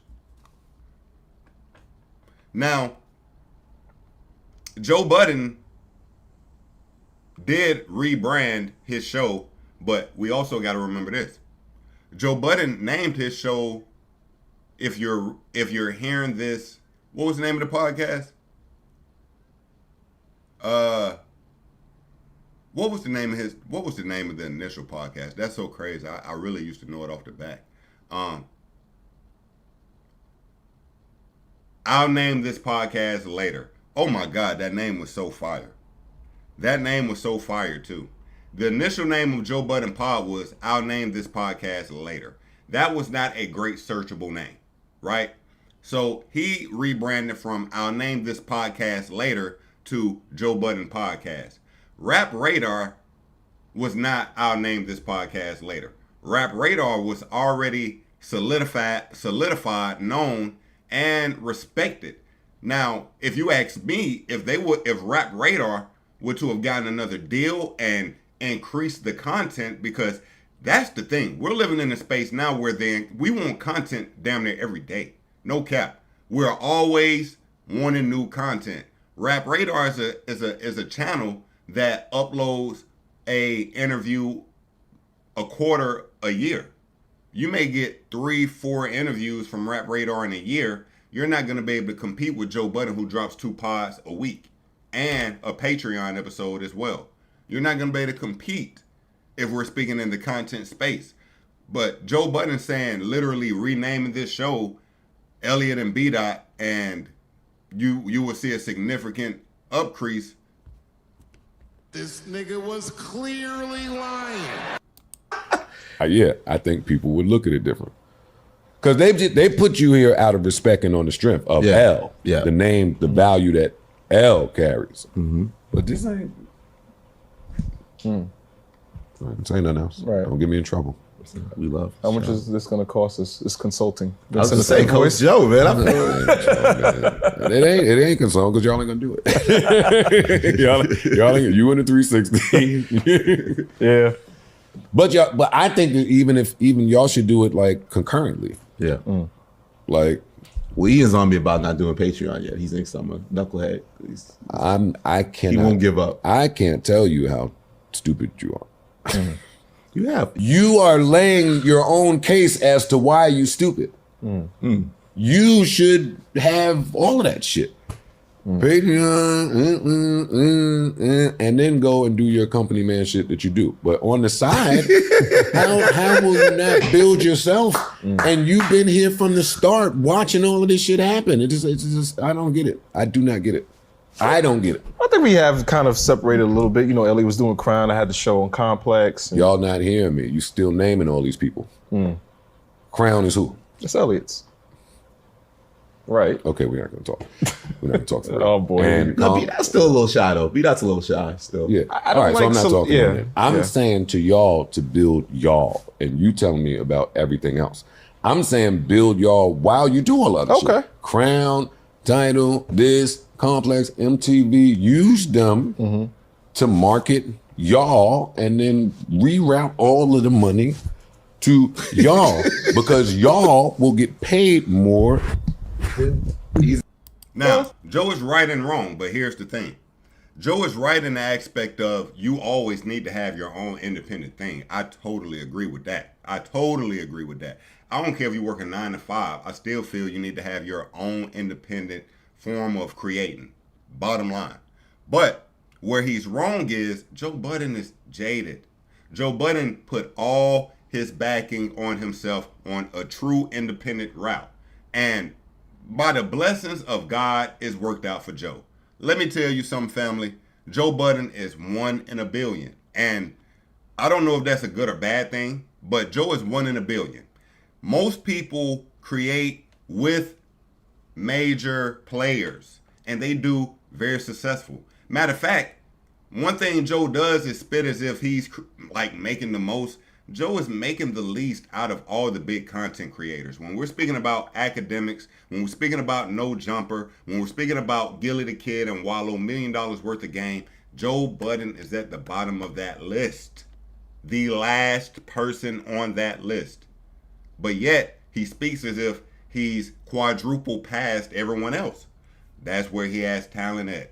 Joe Budden is very talented when it comes to getting behind these mics and making you believe some shit. Storytelling. He's great at it. He's a jaded individual who is very entertaining. It just is what it is. But now we do see a new Elliott Wilson who has been different, and B-Dot seems to think it started right here. Wow. We definitely been getting a new B-Dot though. That's a fact. That is definitely a fact.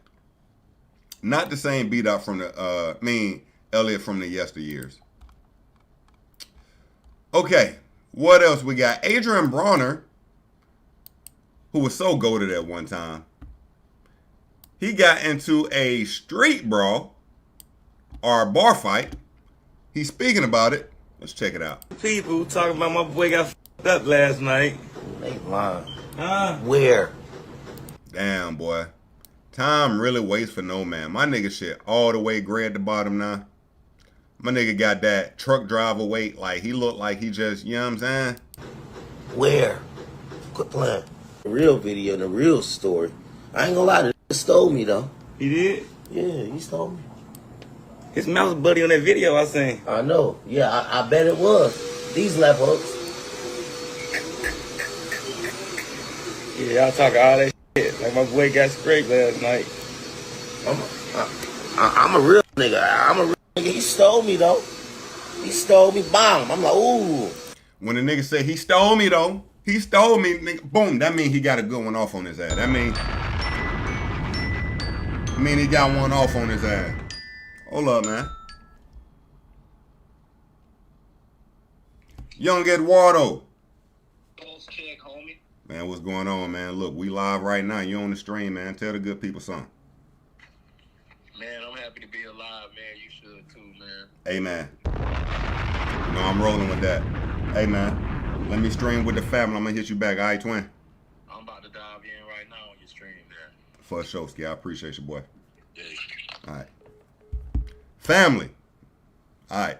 Let's get back to Adrian. Let's check him out talking about getting snuck in the club. I agree. Yo, I agree so much. When I tell you, I thought Adrian Bronner was really going to be the next Himothy. I really thought he was going to be the next Himothy because he had the personality that shined outside of the ring, but he couldn't stay focused. That was his problem. Even him talking about right now being out at the club versus, you know what I'm saying? Like my boy got scraped last night. Man, Jay out here moving weight. Hey, look, man. Him and chill. I'm a real nigga. I'm a real nigga. He stole me, though. He stole me. Bomb. I'm like, ooh. Now it's time to catch these, though. Time to catch these. Man, what? Return to sender, and then I look to the right, and guess who I see? My brother Haiti. Damn. Then it's like, all right, I don't give a f*** who we fighting now. It's lit. 18 against 2. We lit. Yeah. That nigga still look drunk. Look at this nigga eyes, bruh. Bruh still drunk. 18 against 2. Bruh still drunk as hell, bruh. Bruh, that Hennessy is not out this nigga's system. You can tell, bruh. You can tell, bruh. Got a nigga vacuuming in the background. What the fuck going on? Then it's like, all right, I don't give a f*** who we fighting now, 18 against 2. Story time. Okay. Man, hell you talking about? Hell you talking Y'all about? better quit playing. Man, Adrian, I hated for him though, man. I thought he was gonna really become more, be more, man. All right, what we got? Yo, I ain't gonna lie, man. Family again. We getting older, family. Because this, what happened right here back in the day, man, nigga would have took a bullet behind it, bro. I ain't gonna lie to you. So we got this promoter who booked Lil Boosie's daughter. All right. Now, somewhere along the line, things go left. Let's tap in. All right, cool. This costs this much. Hold up. Go to the. She want to get some, you know what I'm saying? Something to get her right. Boom. All right, cool. Now, he starts it off talking about she wanted to get some, you know what I'm saying? Something to get her right. You feel me? Now, you know what's so funny? When a nigga trying not to say something that you ain't supposed to say, but he's still saying it. Like the nigga said, so boom, she wanted to get some to get her right. Nigga, what the fuck we think that fucking mean, nigga? Like, nigga, you could have said, so boom, she wanted to get some food. I want to get some food for her, but on the load of food really meant that, you know what I mean? He already backhanded snitching, but let's continue. She want to get some, you know what I'm saying? Something to get her right. Boom. All right, cool. This costs this much. We go to the hotel. I go get my braids done. You know what I'm saying? We about to do the promo. I pull back up to the hotel. She's sitting in there in the room. I'm like, what up, Ivy? What's the word? She like, what up, sicko boy? I just talked to her manager and let him know that none of the people locked in for the slots. So we were going to create an opportunity, and I was still going to pay for it. Now, just to keep you up, just so you know what's going on, Boosie's daughter is currently scheduled to be on my dog Twitch stream right here. Big Ed. Boy, I appreciate you pulling up for real, twin. No cap. All right. So Boosie's daughter, and to be honest with you, what were you planning to do with Boosie's daughter? I mean, what does Boosie's daughter do? I really don't know. If we being honest, is she a musician or is it just you Boosie's daughter? So we just gonna put you on the stream and they were gonna have them judging artists, shit like that. Let's continue. If I handed you that money, right, like I said, you know, the people locked in for the slots, so we were going to create an opportunity, and I was still going to pay for it. If I handed you that money, right, like I said, and it was $450 cash that I handed you, but it was $80 for what you said you wanted, I said, okay, Ivy, here's $450. That $80, I'm going to put that towards that. She said, okay. When I come back and I said I put that towards that, she like, nah, you only gave me $450. I'm saying, she thought that over a small situation, because maybe from the South or maybe they don't do. What? Wait a minute. A small situation, or maybe you because you from the South. Nigga, what? The fuck you mean by that, bro? Now listen, it's one thing to be beefing with Boosie and his daughter. Nigga, you don't want the whole South on your motherfucking ass, nigga. I'm gonna be dead ass honest with you. Do the knowledge, nigga. You don't want that. Alright, little light-skinned nigga like you, old fucking Trey Songz in the beginning stage and looking nigga like you, bruh, you need to relax, okay? You probably didn't know this video was gonna go as viral as it did. Shit happens, I get it. Chill. Chill. You gotta chill. She thought that over a small situation, because maybe from the South or maybe they don't do math that fast, or I'm not sure what exactly it may be, but she didn't understand that I wasn't playing with her money, and I tried to explain it, and she flashed out. You were supposed to have my money when I got off the plane. Get mad. I'm looking at her like, hold on now, like the money's here. I just put it on the table, and mind you, my uncle, I just had like $2,700. Long story short, it was $190 short cash. She didn't even let me get the opportunity to talk about the money that was coming in the door or nothing. So, now, he is also a man right now. The money was short. The nigga said the money was short. And he talking about, he talking about $450 him. Yo, that's crazy. Money that was coming in. We talking about $450. What the hell was that? Son, yo. Oh, nah, that's a whole nother video. What the fuck? How'd that happen? No, we talking about $450. All right? Short cash. She didn't even let me get the opportunity to talk about the money that was coming in the door or nothing. She just, oh, and this short right here, and flashed out, took it to the max level. Then she went as far as to tell me, matter of fact, get at the Airbnb until we start Twitch streaming. You know what I'm saying? When she said that, I'm like, okay. She pushed me, put her hands on me. You see what I'm saying? Now it's different. We done came down here, supplied y'all with car, ride, we paying y'all money. All you gotta do is just sit and judge our artists, blah, blah, blah. And you tweaking on me about a misunderstanding, basically. And like I said, it's not something that I escalated with her. Unc came back up the stairs like, hold on, nephew, what's going on? I'm like, they in there tripping right now, Unc. And I'm already past it, because if I would have put my hands on Ivy, if I would have pushed Ivy, it would be a totally different story about a miscommunication. So at this point, I say, get this bitch. That come out my mouth after past anger, because mind you, I'm not even a disrespectful person. I don't even call females bitches, you see what I'm saying? So I gotta be mad at this. Man, look, man, don't nobody care nothing about you being mad, bro. If we were dealing with the old Boosie, man, hold on, man. What was that nigga name? Boosie Shooter. What was that nigga name, bro? Lil Marlowe. Wasn't it Lil Marlowe? Boosie Marlowe. Think that was that nigga name. Rapper, raps alleged killer Marlowe, nigga. Hey, look, man. The same nigga who daughter he playing with literally had his own shooter, nigga. This nigga stomach tat say, yo, Boosie, who's next? With a chopper right there.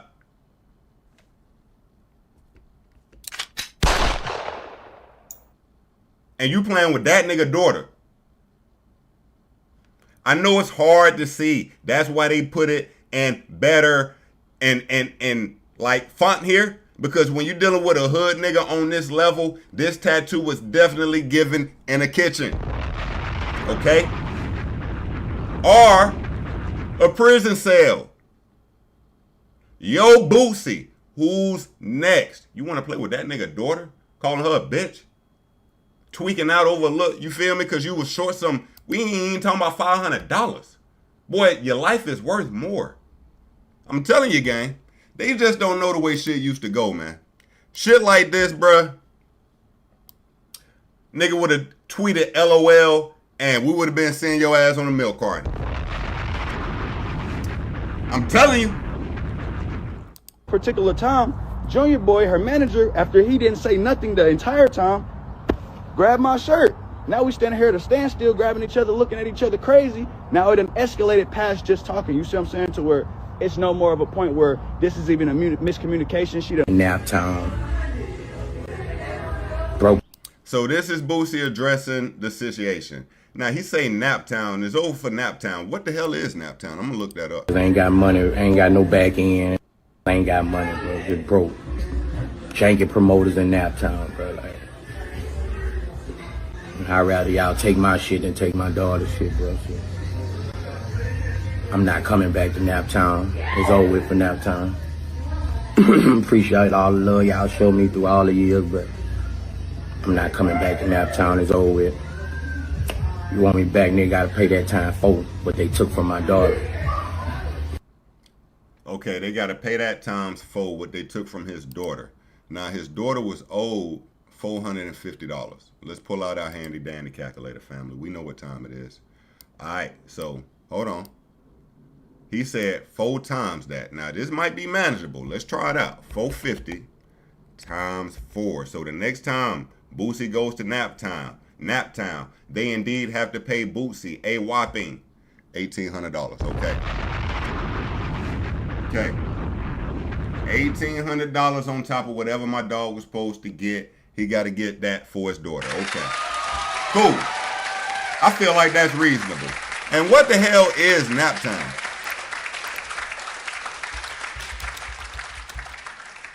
What is Naptown? Indianapolis. What is Indianapolis called Naptown?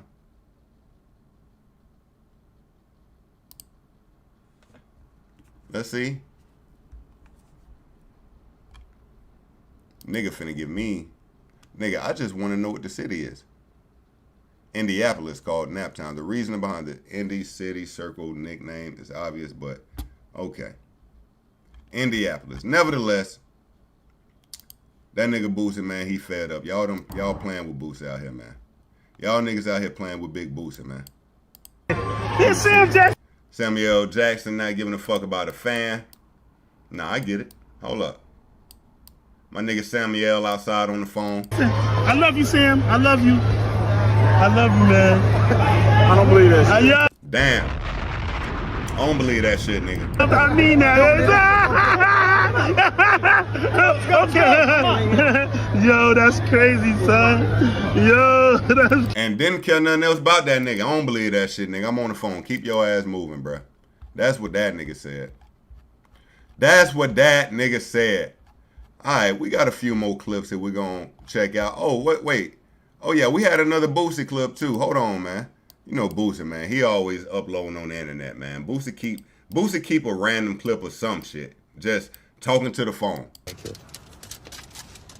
Hey, man, one of y'all guys, man, you heard what that lady say? That lady thought I was a chauffeur or something. Man, one of y'all get in the front, man. Push that ass shit, man. Get in the front, man.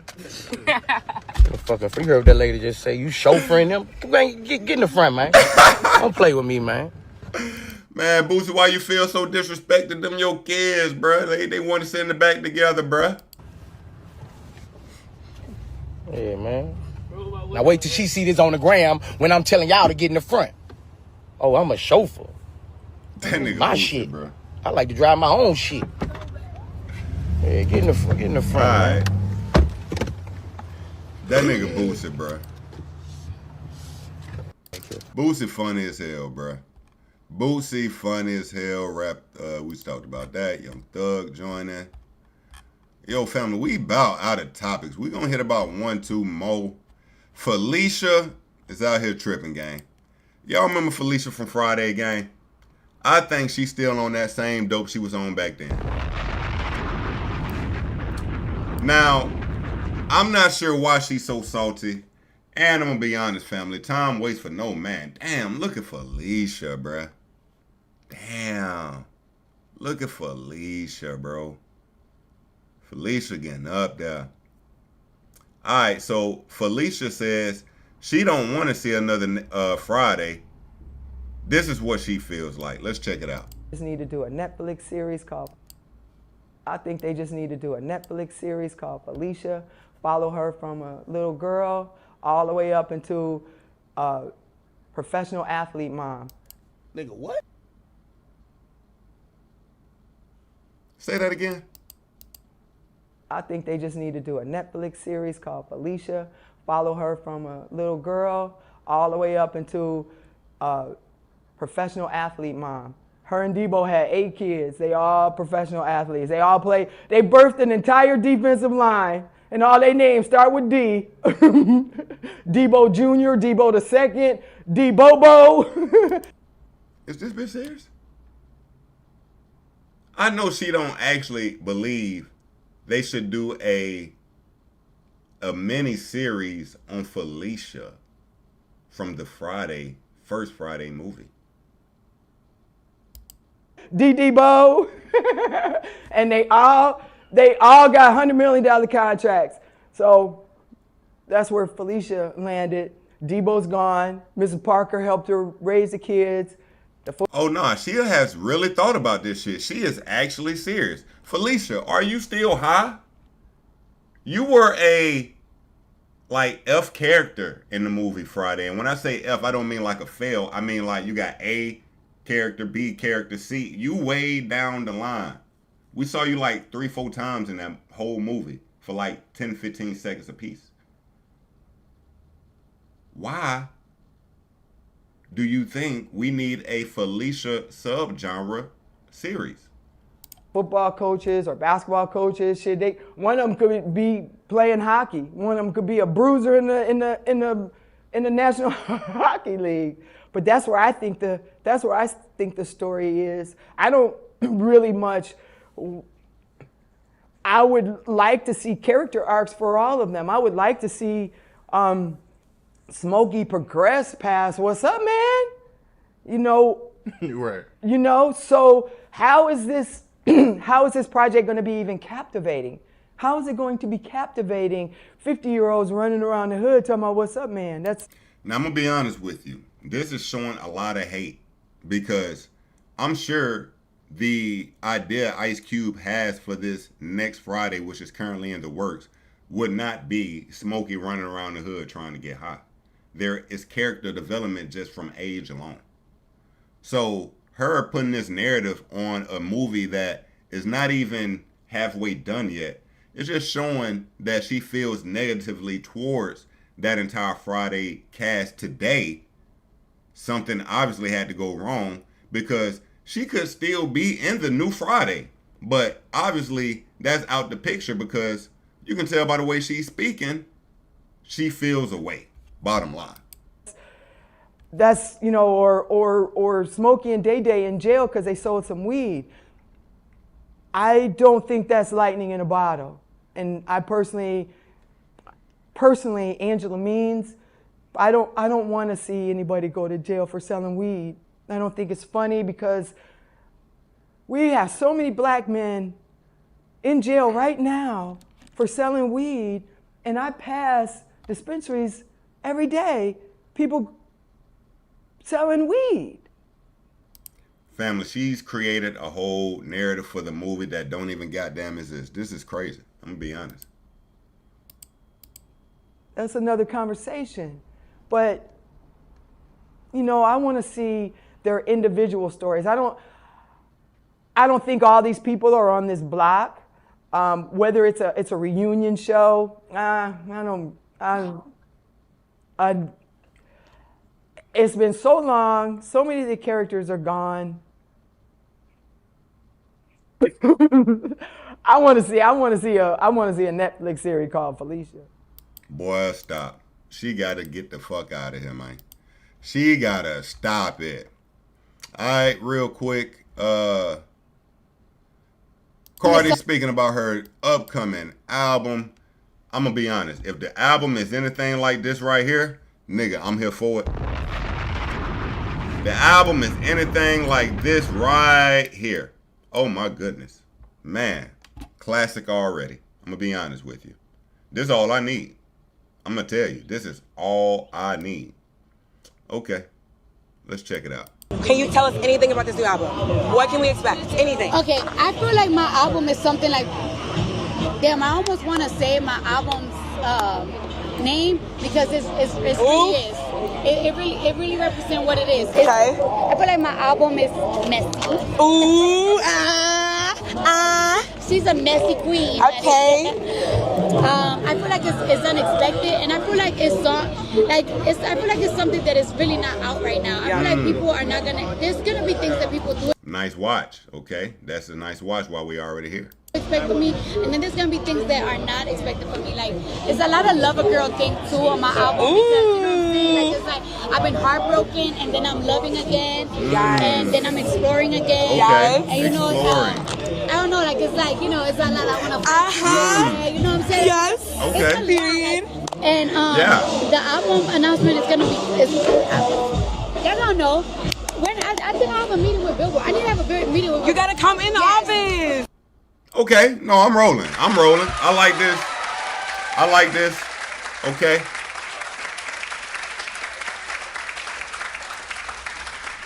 Album on the way. Cool, Cardi B. I'm really ready for it, though, if I'm being honest, man. I am a fan of Cardi's music.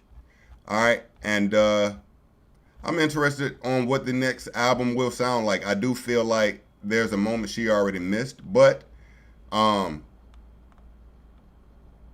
still interested to hear her next album. At one time, I really thought Cardi could compete with being, you know, one of the greatest female rappers ever. I think that time has passed. She has given us a classic, but since then, it's been pretty oblique. She has literally not dropped any other music. All right, but I am interested on what her new album sounds like. Tiana Taylor at Coachella caught up with Chris Brown. Now, Chris Brown has been having a good time at Coachella. We seen his old work, you know what I mean, laughing and giggling all in his face, looking like she wanted that old thing back. We know Tiana Taylor has now gotten officially the voice from her ex-husband, Ahmad Shepard, or what was his name? Shep, whatever. Look at her, man. She poured up on Breezy at the Coachella, man. Now, look, I'm going to already tell you, when you got a hug like this and the hug be extended, nigga, I know what it means. She all up, like, body language is speaking, okay? The body language is speaking right here, family. Okay?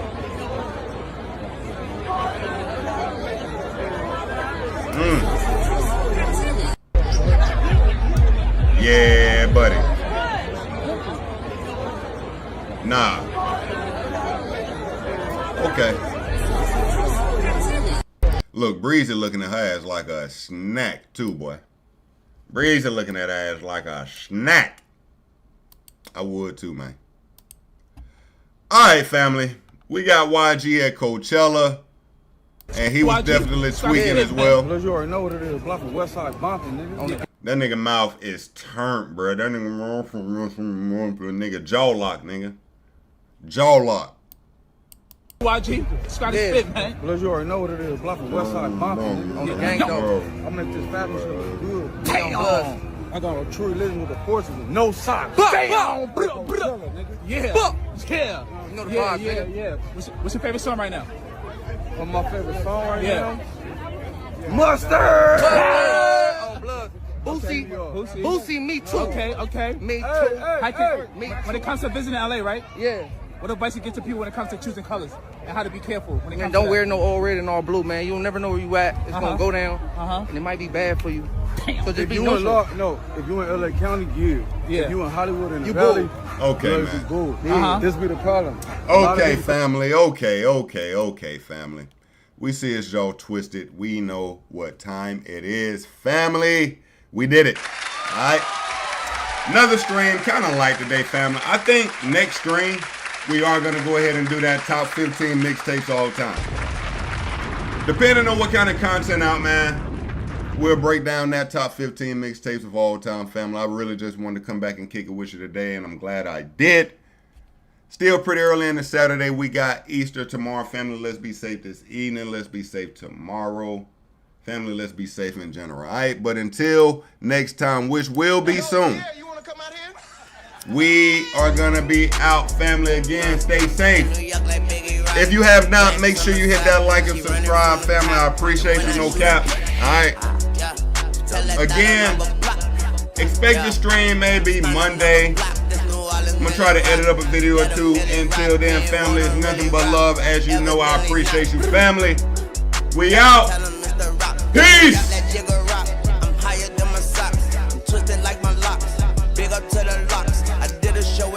Family, I appreciate you so much. A fact. I'm gonna touch grass a little bit today, family. I ain't gonna lie. Gonna get outside a little bit, but I had to kick it with the family first. That's a fact. Hello. Oh yeah. Ass. Fast. Pass. Bitch, you know the. Hold up. My nigga, hear me? Yeah. Appreciate your family. Looking for the truth. I appreciate your family.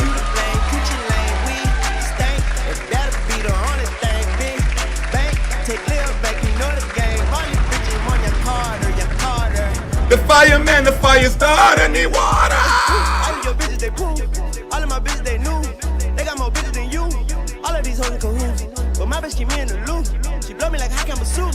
My waters come out like a troop. Innocent boss, not a oop. Enjoying my out your fruits. I'm in a pineapple coupe. Passing you up like you. Turn your head like a screw. Get that hoe a tip. Enough to buy a whip. Get that hoe some sip. She fall asleep, I dip. I'm rich, bitch, money, Mitch. What's in that bag? 14 bricks. You got 14 bricks in that bag? Used to drive a Mozzie. Used to be locked up with the dude that stopped the shanty. Used to be in Holly Grove with dudes that cut the bodies. Told you got so many hoes that call me John got it. To your bitch, I'm running. I'm nigga Ryan. I'm kamikaze. And you niggas run around the East New York and Philly rock. Traffic to the south. The ones that have it. Up. Wait for Carter about to drop. Up. It's the. Tell them bitches it's the Family. Love y'all niggas to death, man. That's a fact. Family. Love y'all niggas. Be safe. I appreciate y'all niggas. Until the next time, it's your boy Jay. Do the knowledge, nigga.